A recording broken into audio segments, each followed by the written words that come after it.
totally reversal of fortune here for the Mavericks in Game 4. Obviously a game Jason Tatum, Jaylen Brown know they have an opportunity to win and wrap up this series. 9 sweeps in NBA Finals history coming into this one. Luka, a totally different player tonight. And what a game Derek Lively had. The first 3 of his career, Mavericks in front by 2. Next possession, Kyrie, the lob to Lively. He was a factor on the boards. He was a factor on the offensive end all night. Later in the quarter, Luka, maybe heeding the criticism of some, stepping it up defensively. In transition now, Doncic backing Drew Holloway down. Tough finish. The Mavericks take a commanding lead. Third quarter, much more from Luka. In transition, Daniel Gafford, the alley-oop. Later, Dallas in front by 32. Josh Green, bounce pass. Lively, the finish. The lead was 34. Next possession, Lively. The exclamation mark on this one, 122-84. The Mavericks are back in this series by winning Game 4. It is time now for the Volkswagen post-game report. Doris Burke, JJ Redick called the game on ABC. They join us now from Dallas. Doris, get us started here. How would you best describe what happened in Game 4 tonight?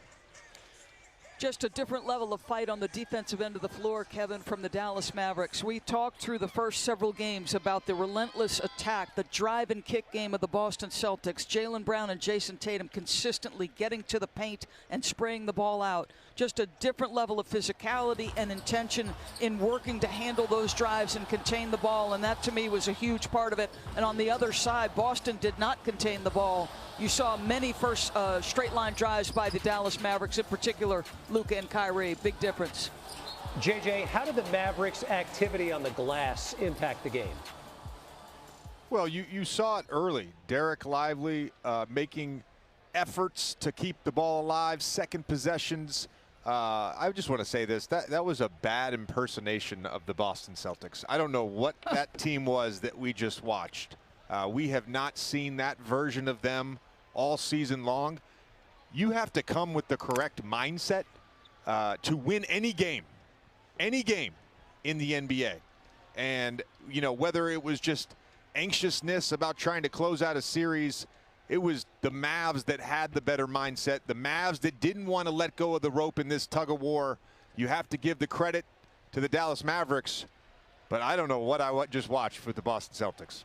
As bad as it could possibly get in an opportunity to clinch this NBA Finals here. Doris, you rightly talked about the defensive effort, but Luka offensively, on a night he goes 0 for 8 from three-point range, he still dominated the game. How did he do it?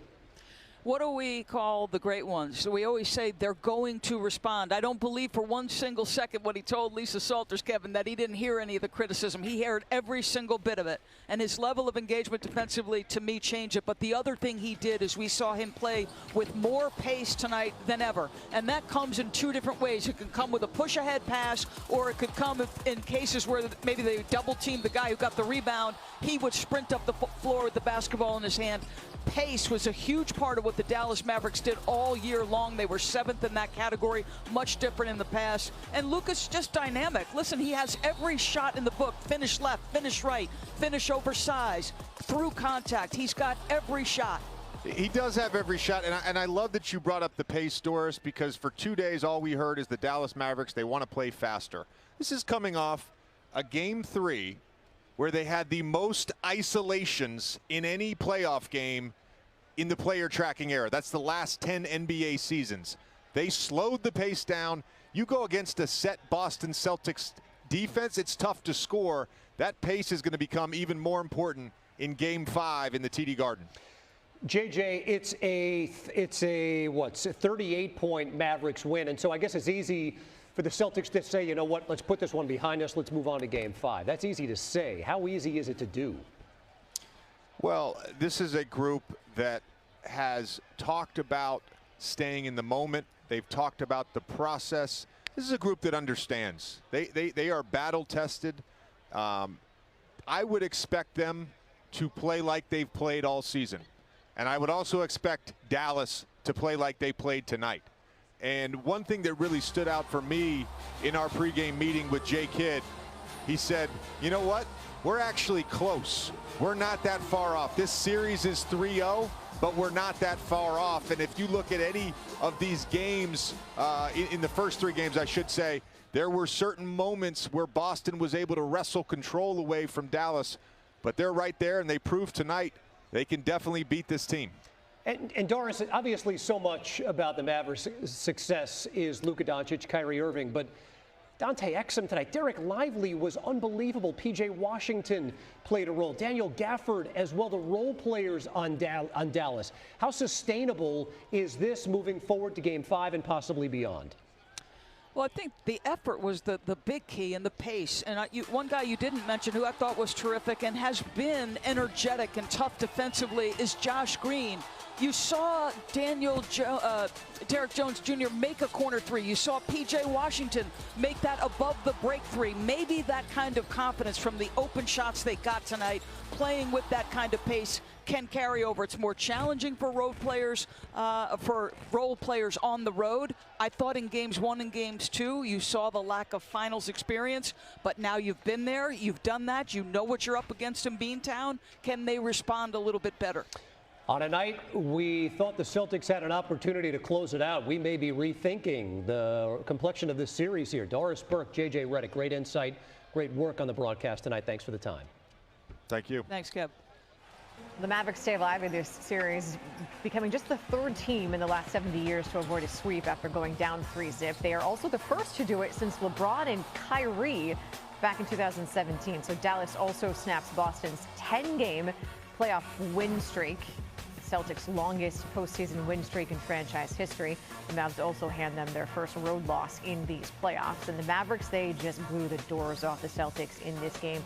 The final score was a win by 38 for Dallas. That is the 3rd largest win in NBA Finals history. They trailed the Bulls in 1998 and the Celtics in 2008. Live at the mic, the winning coach. Here's Jason Kidd.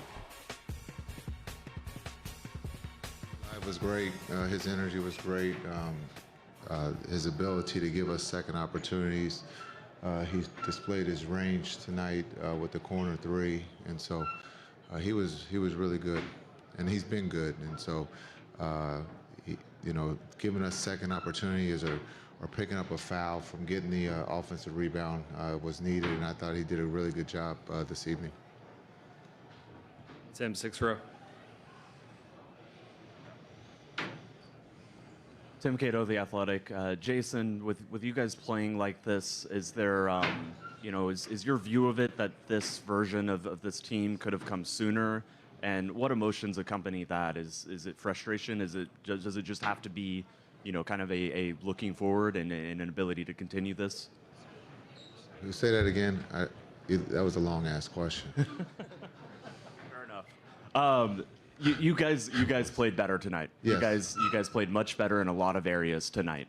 Why weren't you able to do it sooner, and how do you continue this? Yeah, it's we had to play our A game. It was this or we go on vacation. So I thought the group did a great job of not pressing, letting the game happen. The flow was there.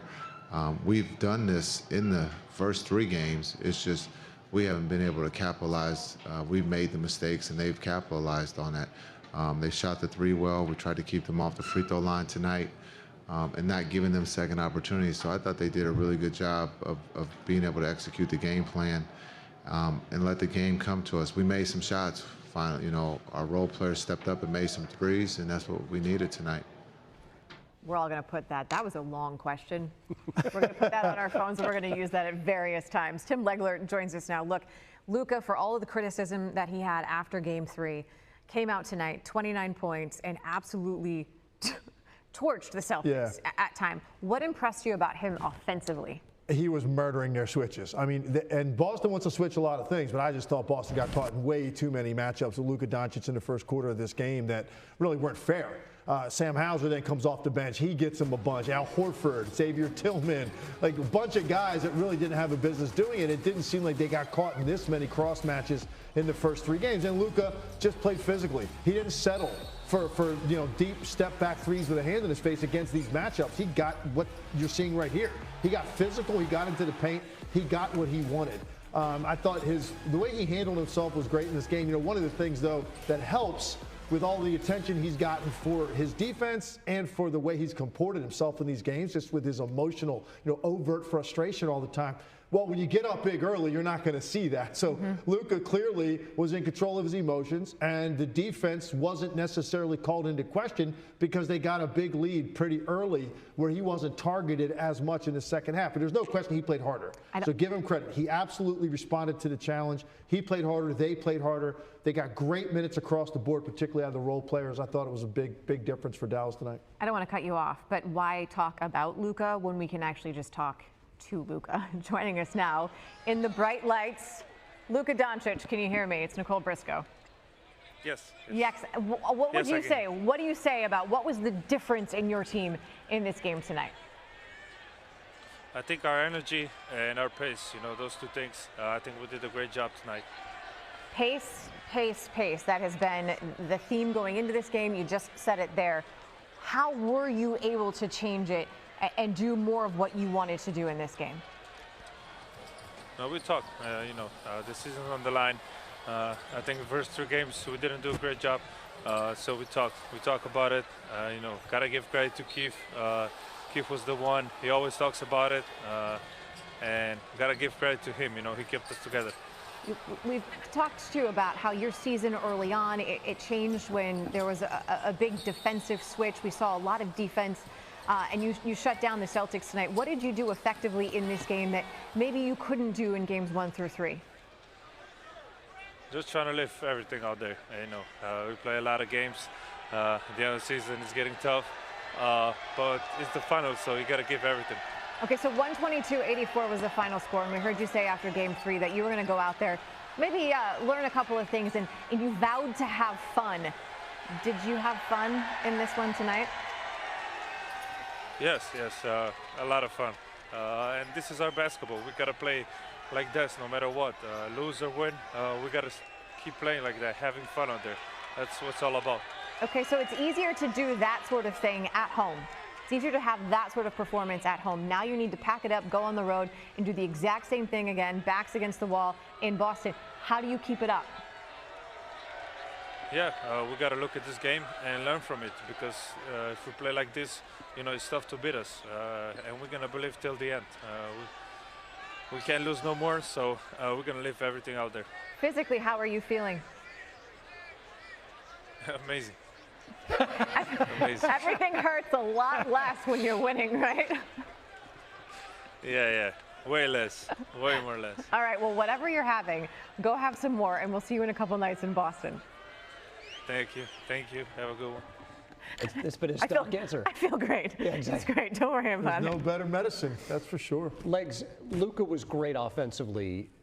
It seems the key to this game was the way Dallas defended Boston tonight. Yeah. How would you compare the way they defended tonight versus the first 3 games? There was just personal pride tonight off dribble penetration that I have not seen in the first 3 games. And by that, I mean guys staying with the ball handler all the way into the paint, where they were at least right next to them, if not in front of them at times, and then staying active with their hands at the end of some of those finishes. What you saw in the first 3 games was virtually any Boston player that wanted it was getting by the initial defender, and it was putting Dallas in chaos mode on the weak side. And I thought they had a lot of miscommunications.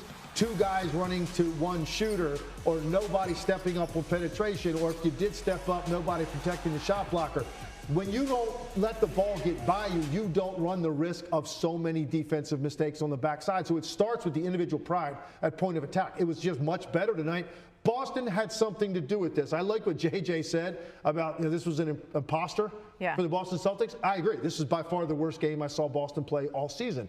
It's always a question of how much credit do you give Dallas for that, how much of it is Boston. It's always both, no question about it. And I thought Boston's offense was a little bit too, and you heard Joe Mazzulla have sound on this during the game. It was too much one pass, initial action, somebody shoot the ball. That's not when Boston's at their best. They're at their best when they get multiple guys attacking the lane on the same possession, and they get you chasing it, because they've got more quality three-point shooting than any team in the league. That's not what Boston's offense looked like tonight. And give Dallas credit. Their energy kind of caused some of that, But some of it was just Boston, I think, being lazy in their approach offensively tonight. You'll have to forgive me because I forget actually which series you said this about Boston, but you said we have seen Boston sort of let off the gas at odd times throughout the postseason. Yeah. Not during the season, but then in the postseason. Was tonight another example of that? I felt it was. Yeah, and look, there's a lot of reasons of why that could be. Very shocking, though, to see a team that's been fighting this hard with these two star players particularly, right? These number of years on the threshold. They finally have a chance to lift that trophy up for the first time and to play like this and to get beat this badly. It's surprising. Now, good news is for them, they go home now. And if this thing were to somehow run the distance, you've got 2 out of 3 at home. Ultimately, they're going to have a massive response to this when they look at this film tomorrow. And their energy level at the start of that game, Dallas is going to get Boston's best punch in the first 12 minutes of that game on both ends of the floor because they're going to be embarrassed by what they just how they just performed and when they see it on tape. Quickly, as a player, do you want to look at the tape of this game if you're the Celtics, or do you want to just completely erase it? I think Joe Mazzulla uses this. If I'm Joe Mazzulla, I'm putting together a clip of 15 to 20 plays that are just not championship standard, not the standard they've set for themselves all season, certainly not the standard they've set in this series. I absolutely want my guys to see that, because that's not who they are. And now the challenge gets issued to them. You saw the response out of Dallas defensively. Joe Mazzulla is going to challenge his group. Well, what are we going to look like defensively against this team on Monday night? Because look, they've got 2 very dangerous offensive players, okay? So now that they've got a little bit of confidence, right? If you let this team hang around and you're in a tight game in the fourth quarter and they've got Luka and Kyrie, before you know it, you're going back to Dallas now for a game 6, and then who knows after that. So I think the tone needs to be set early in this game. I mean, if I'm a player, I don't want to watch it. But if I'm Joe Mazzulla, I'm making you watch it. Because we cut you off for Luka, will you stick around for a minute? Of course, I'm ready. All right. He'll stick around, and then coming up in just a little bit on SportsCenter, what is Joe Mazzulla's